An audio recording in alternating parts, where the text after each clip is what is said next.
جو سیرت کا جملہ آپ کے حوالے کر رہا ہوں وہ بہت اہم ہے، اور شاید کسی منزل پہ کسی مقام پہ میرے نوجوان دوستوں کو یاد آئے اور میرے لیے دعا کریں۔ 3 ہی لفظ ہیں، جب کبھی کتابوں کو دیکھنے کے بعد یہ جملہ کہہ رہا ہوں، جب کبھی میرے چوتھے امام نے اپنے جد علی کا تذکرہ کیا تو 3 لفظوں کے ساتھ کیا ہے۔ آپ کے حوالے کروں وہ لفظ؟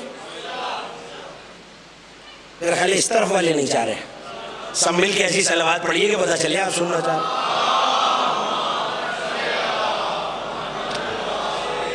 دیکھیے یہ بزرگوں کا سر ہلا دینا ہی زیادہ ہوتا ہے، لیکن نوجوانوں کا میرے ساتھ چلنا ضروری ہے، توجہ رکھیے گا۔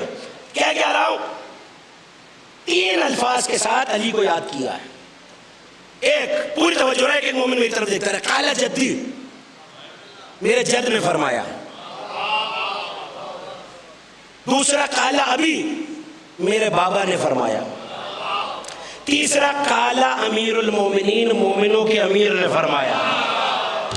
ٹھیک ہے نا؟ توجہ رکھیے گا۔ تو پوری سیرت پڑھ جائیے، کہیں میں نے اپنے قلیل مطالعے میں ان تینوں الفاظ کے علاوہ سید الساجدین کو علی کا تذکرہ کرتے نہیں پایا، سوائے ایک موقع کے، میں کچھ عرض کر رہا ہوں، سوائے ایک موقع کے، جب علی کی بات ہوئی، قال جدی، قال ابی، قال امیر المومنین، جد نے فرمایا، علی نے فرمایا، امیر المومنین نے فرمایا۔ مگر ایک موقع تاریخ میں ایسا ہے جسے صاحب احتجاج طبرسی نے بھی لکھا، اور تفسیر امام حسن عسکری نے بھی لکھا، اور بحار الانوار میں علامہ مجلسی نے بھی لکھا،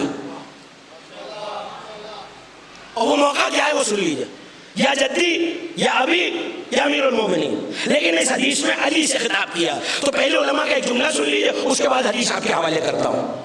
انہوں نے کہا کہ یہ سید سجاد کا ادب تھا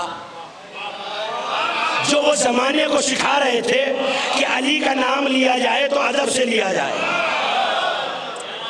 علی، میرے نوجوان میرے ساتھ رہیں بس، علی کا نام جب بھی لیا جائے ادب سے لیا جائے۔